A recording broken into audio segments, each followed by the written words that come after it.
ಕ್ಯಾತಮಾರನಹಳ್ಳಿ ವಿವಾದಿತ ಸ್ಥಳದಲ್ಲಿ ಮದರಸ ನಡೆಸದಂತೆ ಹೈಕೋರ್ಟ್ ಯಥಾಸ್ಥಿತಿ ಕಾಪಾಡಿಕೊಂಡು ಹೋಗಲು ಸೂಚನೆಯನ್ನ ನೀಡಿದೆ. ಇದು ಮನೆಗೆ ಮೊದಲ ಹಂತದ ಜಯ. ಯಾವುದೇ ಕಾರಣಕ್ಕೂ ಅಲ್ಲಿ ಮದರಸವನ್ನ ತೆರೆಯಬಾರದು. ಈಗಾಗಲೇ ಅದು ಸೂಕ್ಷ್ಮ ಪ್ರದೇಶವಾಗಿದೆ. ಕೋರ್ಟ್ ಆದೇಶವನ್ನ ನಾವು ಗೌರವಿಸುತ್ತೇವೆ ಮತ್ತು ಪಾಲಿಸುತ್ತೇವೆ. ಮುಂದೆ ಏನಾಗುತ್ತದೋ ಅದಕ್ಕೆ ನಮ್ಮ ವಕೀಲರಿದ್ದಾರೆ. ಕಾನೂನು ಹೋರಾಟವನ್ನ ಮುಂದುವರಿಸುತ್ತೇವೆ. ಕ್ಯಾತಮಾರನಹಳ್ಳಿ ವಿವಾದಿತ ಸ್ಥಳದಲ್ಲಿ ಮದರಸ ತೆರೆಯಲು ಕೋರ್ಟ್ ತಡೆಯಾಜ್ಞೆ ಹಿನ್ನೆಲೆ ಸಂತಸವನ್ನ ಹಂಚಿಕೊಂಡಿದ್ದಾರೆ ಕ್ಯಾತಮಾರನಹಳ್ಳಿ ಗ್ರಾಮಸ್ಥರು. ಜಯ ಅಂತ ಹೇಳೋದಲ್ಲ ಸರ್, ಅದು ಈಗ ಸಾರ್ವಜನಿಕವಾಗಿ ಎಲ್ಲರೂ ಸಮಾನವಾಗಿ ಬದುಕಬೇಕು ಅನ್ನೋದು ಮೊದಲಿಂದನೂ ಇತ್ತು. ಅದು ಈಗಲೂ ಅದೇ ಥರ ಇರೋದಲ್ಲಿ ಈ DC ಅವರು ನಾವು ಎಷ್ಟೇ ಊರಿನ ಪರವಾಗಿ ಮನವಿ ಮಾಡ್ಕೊಂಡ್ರು ಅವರು ತೀರ್ಪನ್ನ ತೆಗಿಬೇಕು ಅನ್ನೋದು ಕೊಟ್ಟಿದ್ರು. ಅದಕ್ಕೋಸ್ಕರ ಹೈಕೋರ್ಟ್ಗೆ ಹೋಗಿದ್ವಿ. ಹೈಕೋರ್ಟಲ್ಲಿ ಸ್ಟೇಟಸ್ ಕೋ ಕೊಟ್ಟಿದ್ದಾರೆ. ಅದು ಮುಂದೆ ಏನು ತೀರ್ಮಾನ ಆಗುತ್ತೆ ನೋಡೋಣ. ಎಲ್ರಿಗೂ ಅನುಕೂಲ ಆಗಿ ಎಲ್ಲರೂ ಒಂದು ಸಮಾನವಾಗಿ ಬದುಕೋಕ್ಕೆ ದಾರಿ ಆಗ್ತದೆ. ಅದೊಂದು ಸೂಕ್ಷ್ಮ ಪ್ರದೇಶ, ಹಾಗಾಗಿ ನಿಮ್ಗೆ ಅಲ್ಲಿ ಮದರಸ ತೆರೆದು ಬೇಡ ಅಂತ ನೀವು ಆಗ್ಲಿಂದ ಕೂಡ ವಾದಿಸ್ಕೊಂಡು ಬಂದಿದ್ದೀರಾ. ಹೌದು ಹೌದು. ಮುಂದೆ ಮತ್ತೆ ಇದೇ ಥರ ಏನಾದ್ರು ಮುಂದುವರೆದ್ರೆ ಏನು ಮಾಡ್ತೀರಾ? ಇಲ್ಲ, ಕೋರ್ಟಲ್ಲಿ ಇದೆಯಲ್ಲ, ನೋಡೋಣ ಅದು ಯಾವ ಥರ ತೀರ್ಪು ಕೊಡ್ತಾರೆ ನೋಡೋಣ. ಅಲ್ಲ ಕೋರ್ಟ್ ಹೌದು ಹೌದು ಹೌದು. ಅಲ್ಲ, ಒಂದು ವೇಳೆ ಕೋರ್ಟು ಮತ್ತೆ ಒಂದು ಈಗ ನಿಮ್ಗೆ ವಿರುದ್ಧವಾದ ಆದೇಶ ಕೊಡ್ಬೋದು ಮುಂದಿನ ದಿನಗಳಲ್ಲಿ. ಇಲ್ಲ, ಹಂಗೆ ಬರಲ್ಲ ಅದು. ಈಗ ಆ ಥರ ನಮ್ಗೆ ವಿರುದ್ಧವಾಗಿ ಆಗಂಗಿದ್ರೆ ಈಗ ಸ್ಟೇನೇ ಸಿಗ್ತಾ ಇರಲಿಲ್ಲ ಅದಕ್ಕೆ. ಅಲ್ಲ, ಮುಂದೆ ನೀವು ಅವರು ಕೂಡ ಪ್ರತಿವಾದಿಗಳು ವಾದಿಸಿ ಆಲಿಸಿದಂಥ ಸಂದರ್ಭದಲ್ಲಿ ಬದಲಾಗಬಹುದಲ್ಲ. ಮಾಡಲಿ, ಪರವಾಗಿಲ್ಲ. ನಮ್ಮ ಪರವಾಗಿ ವಕೀಲರು ಇದ್ದಾರೆ. ಅದನ್ನ ಕೂಲಂಕುಷವಾಗಿ ಮೊದಲು ನಮ್ಮ ಗಮನಕ್ಕೆ ಬಂದಿರಲಿಲ್ಲ. ಅದು ಏಕಾಏಕಿ ಅವರೇ ಒಬ್ಬರೇ ಅಂದರೆ ನಮಗೆ ನೋಟಿಸ್ ಊರಿನ ಟ್ರಸ್ಟ್ಗಾಗಲಿ ಊರಿನ ಗ್ರಾಮಸ್ಥರಿಗಾಗಲಿ ನೋಟಿಸ್ ಕೊಡದೆ ಹಂಗೆ ನಡೆಸ್ಕೊಂಡು ಹೋಗಿದ್ರು ಅದು ಕೇಸು. ಅದರಿಂದ ಈಗ ನಮ್ಮ ಪರವಾಗಿ ವಕೀಲರುಗಳಿದ್ದಾರೆ. ಮತ್ತು ಅದು ನ್ಯಾಯಸಮ್ಮತವಾಗಿ ಸಿಗುತ್ತೆ ಅನ್ನೋದು ನಂಬಿಕೆ ನಮಗಿದೆ. ಯಾವುದೇ ಕಾರಣ ಕೊಟ್ಟು ತೆಗಿಬಾರ್ದು ಅಂತ ನಿಮ್ಮ ಒಂದು ಆಗ್ರಹ.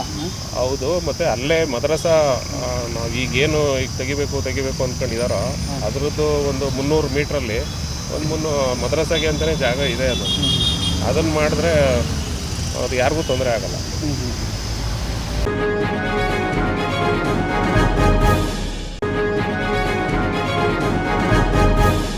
ವಸ್ತು ಪ್ರದರ್ಶನ ಪ್ರಾಧಿಕಾರದಲ್ಲಿ ಸುದ್ದಿಗೋಷ್ಠಿಯನ್ನ ನಡೆಸಲಾಗಿದ್ದು, ಪ್ರಾಧಿಕಾರದ ಅಧ್ಯಕ್ಷರಾದ ಅಯ್ಯೂಬ್ ಖಾನ್ ಸೇರಿದಂತೆ ಸುದ್ದಿಗೋಷ್ಠಿಯಲ್ಲಿ ಸಿಇಒರೊಬ್ಬರು ಭಾಗಿಯಾಗಿದ್ದರು. ಇನ್ನು ವಸ್ತು ಪ್ರದರ್ಶನ ಕೇವಲ ವರ್ಷಕ್ಕೊಮ್ಮೆ ನಡೆಯುತ್ತಿತ್ತು. ನಾನು ಅಧ್ಯಕ್ಷನಾದ ನಂತರ ಹಿಂದಿನ ವರ್ಷ ಬೇಸಿಗೆ ಮೇಳವನ್ನ ನಡೆಸಿದ್ದೆ. ಈ ವರ್ಷ ಕೂಡ ಬೇಸಿಗೆಯಲ್ಲಿ ವಸ್ತು ಪ್ರದರ್ಶನ ನಡೆಯಬೇಕು ಎಂದು ತೀರ್ಮಾನಿಸಿದ್ದೇವೆ. ಫನ್ಫೇರ್ನವರು ನಡೆಸಿಕೊಡಲಿದ್ದಾರೆ. ನಾಳೆಯಿಂದ ಪ್ರದರ್ಶಿಸುತ್ತಿದ್ದೇವೆ. ಮಧ್ಯಾಹ್ನ 3 ರಿಂದ 10 ಗಂಟೆಯವರೆಗೆ ತೆರೆದಿರುತ್ತೇವೆ. 50 ರೂಪಾಯಿ ದೊಡ್ಡವರಿಗೆ, ಮಕ್ಕಳಿಗೆ 30 ರೂಪಾಯಿಯನ್ನ ನಿಗದಿ ಮಾಡಿದ್ದೇವೆ ಎಂದು. ಇನ್ನು 34 ರಿಂದ 35 ಲಕ್ಷ ಬೇಸಿಗೆ ಪ್ರದರ್ಶನದಲ್ಲಿ ಲಾಭ ಬರುತ್ತಿದೆ ಎಂದು ತಿಳಿಸಿದ್ದಾರೆ.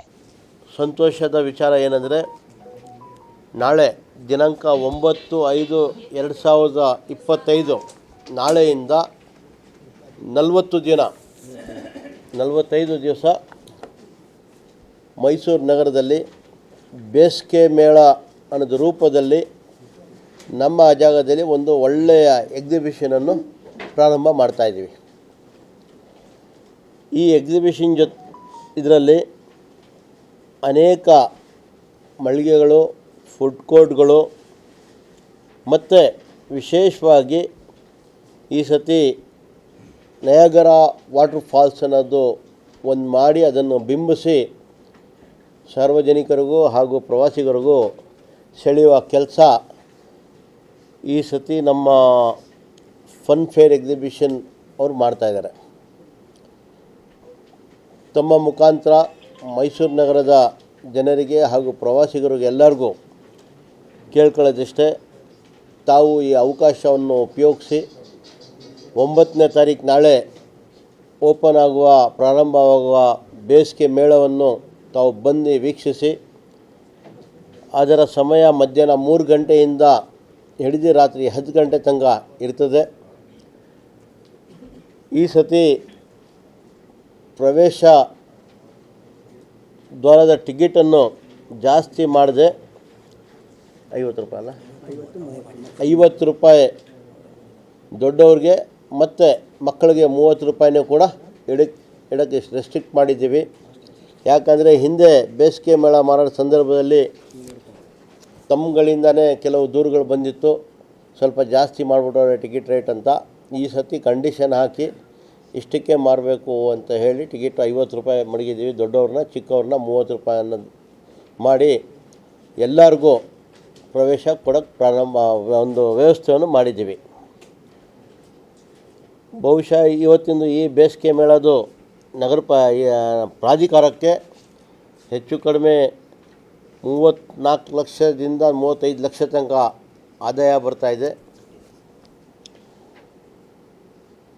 ಮುಂದಿನ ದಿನಗಳಲ್ಲೂ ಇದೇ ರೀತಿ ನಾವು ಅವಕಾಶಗಳು ಸಿಕ್ಕಂಗೆ ನಮ್ಮ ಈ ಕರ್ನಾಟಕ ವಸ್ತು ಪ್ರದರ್ಶನ ಆವರಣ ಏನಿದೆಯೋ ಇದನ್ನು ಉಪಯೋಗಿಸ್ಕೋತೀವಿ.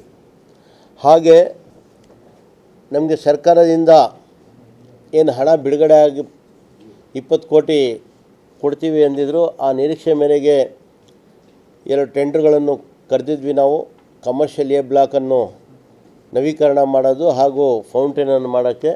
ಅದರಲ್ಲಿ ಈಗಾಗಲೇ ನಾವು ಒಂದೇ ತಿಂಗಳಲ್ಲಿ ಟೆಂಡರ್ ಎಲ್ಲ ಕರೆಸಿ ಎ ಬ್ಲಾಕ್ ಟೆಂಡ್ರನ್ನು ಒಬ್ಬ ವ್ಯಕ್ತಿ ಭೂಮರ ಬಿಲ್ಡರ್ಸ್ ಅನ್ನೋರಿಗೆ ಆಗಿದೆ. ಬಹುಶಃ ಶೀಘ್ರವಾಗಿ ಗುದ್ಲಿ ಪೂಜೆಯಾಗಿ ಅದರ ಕೆಲಸ ಪ್ರಾರಂಭವಾಗ್ತದೆ. ಹಾಗೂ ಫೌಂಟೇನೊಂದು ಟೆಕ್ನಿಕಲ್ ಕಾರಣದಿಂದ ಮೊನ್ನೆ ಹಾಕಿರೋದು ರಿಜೆಕ್ಟ್ ಆಗಿದೆ. ತಿರ್ಗಾ ಶಾರ್ಟ್ ಟರ್ಮ್ ಟೆಂಡರ್ ಕರೆದು ಅದನ್ನು ಕೂಡ ಕೆಲಸ ಮಾಡೋದು ವ್ಯವಸ್ಥೆ ಮಾಡ್ತೀವಿ. ಯಾವುದು ಇದರಲ್ಲಿ ಈಗ ನಾವು ಫನ್ ಫೇರ್ ಎಕ್ಸಿಬಿಷನ್ಸ್ ಅವ್ರನ್ನ ನಾವು ಕೇಳ್ಕೊಂಡಿದ್ದೀವಿ. ತಾವು ಎಕ್ಸಿಬಿಷನ್ ನಡೆಸೋ ಸಂದರ್ಭದಲ್ಲಿ ಕೆಲವು ಕಲ್ಚರಲ್ ಆ್ಯಕ್ಟಿವಿಟೀಸ್ ಕೂಡ ಮಾಡಬೇಕಾಗ್ತದೆ, ಮನೋರಂಜನೆ ಕಾರ್ಯಕ್ರಮಗಳು ಮಾಡಿಕೊಡ್ಬೇಕಾಗ್ತದೆ ಅಂತ ಅದಕ್ಕೆ ಒಪ್ಕೊಂಡವರು ಮಾಡ್ತಾರೆ.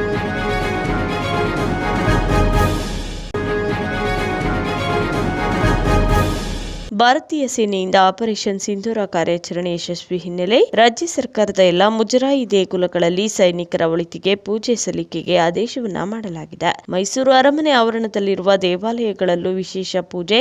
ಅರಮನೆಯಲ್ಲಿರುವ ತ್ರಿನೇತ್ರೇಶ್ವರ ಸ್ವಾಮಿ ದೇವಸ್ಥಾನ, ಶ್ವೇತವರಹ ಸ್ವಾಮಿ ದೇವಾಲಯ, ಭುವನೇಶ್ವರಿ ದೇವಾಲಯಗಳಲ್ಲಿ ವಿಶೇಷ ಪೂಜೆಯನ್ನ ಸಲ್ಲಿಸಲಾಗಿದೆ. ಇನ್ನು ದೇಶದ ಸೈನಿಕರ ಒಳಿತಿಗಾಗಿ ಪೂಜೆಯನ್ನ ಸಲ್ಲಿಸಿದ್ದು, ಸೈನಿಕರ ಹೆಸರಲ್ಲಿ ಸಂಕಲ್ಪ ಮಾಡಿ ಪೂಜೆ ಸಲ್ಲಿಸಿದ್ದಾರೆ. ದೇಶ ಕಾಯುವ ಯೋಧರಿಗೆ ಯಾವುದೇ ತೊಂದರೆಯಾಗದಿರಲಿ ಎಂದು ದೇವರ ಮೊರೆ ಹೋಗಿದ್ದಾರೆ.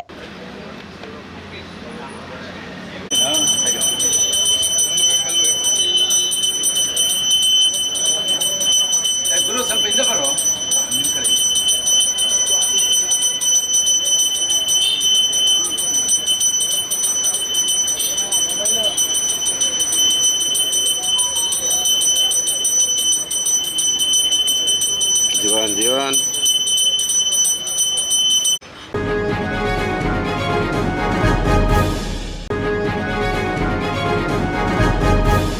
ಒಡಿಶಾದಿಂದ ಮೈಸೂರಿಗೆ ಕಾರಿನಲ್ಲಿ ಸಾಗಿಸುತ್ತಿದ್ದ ಗಾಂಜಾವನ್ನ ವಶಕ್ಕೆ ಪಡೆದು ಇಬ್ಬರನ್ನ ಬಂಧಿಸಲಾಗಿದೆ. ಒಡಿಶಾ ರಾಜ್ಯದಿಂದ ಮೈಸೂರಿಗೆ ಕಾರಿನಲ್ಲಿ ಅಕ್ರಮವಾಗಿ ಸಾಗಿಸುತ್ತಿದ್ದ ನಿಷೇಧಿತ ಗಾಂಜಾವನ್ನ ಮೈಸೂರಿನ ಸಿಸಿಬಿ ಪೊಲೀಸರು ದಾಳಿಯನ್ನ ನಡೆಸಿ ಕಾರು ಮತ್ತು ಮಾಲನ್ನ ವಶಕ್ಕೆ ಪಡೆದುಕೊಂಡು ಈ ಸಂಬಂಧ ಇಬ್ಬರನ್ನ ದಸ್ತಗಿರಿ ಮಾಡಿದ್ದಾರೆ. ಪ್ರಕರಣ ಸಂಬಂಧ ಒಡಿಶಾ ರಾಜ್ಯದ ಮಿಥುನ್ ದಾಲಿ ಮತ್ತು ಬಬುಲಾ ಮದಿ ಎಂಬುವರನ್ನ ಬಂಧಿಸಿ ಮಾರುತಿ ಕಾರು ಹಾಗೂ ಕಾರಿನಲ್ಲಿದ್ದ ಗಾಂಜಾ ಹಾಗೂ 2 ಮೊಬೈಲ್ ಫೋನ್ಗಳನ್ನ ಸಹ ಪೊಲೀಸರು ವಶಕ್ಕೆ ಪಡೆದಿದ್ದಾರೆ. ಇನ್ನು ಪೊಲೀಸರು ವಶಕ್ಕೆ ಪಡೆದಿರುವ ಇಬ್ಬರು ಆರೋಪಿಗಳು ಅಂತಾರಾಜ್ಯ ಪೆಡ್ಲರ್ಗಳಾಗಿದ್ದು, ಗಾಂಜಾವನ್ನ ಮೈಸೂರಿನಲ್ಲಿ ಮಾರಾಟ ಮಾಡಲು ಪ್ರಯತ್ನಿಸುತ್ತಿದ್ದರು ಎಂದು ಪೊಲೀಸರು ಪ್ರಕರಣವನ್ನ ದಾಖಲಿಸಿದ್ದಾರೆ. ಈ ಸಂಬಂಧ ಮೈಸೂರು ನಗರದ ಲಷ್ಕರ್ ಪೊಲೀಸ್ ಠಾಣೆಯಲ್ಲಿ ಪ್ರಕರಣ ದಾಖಲಾಗಿದೆ.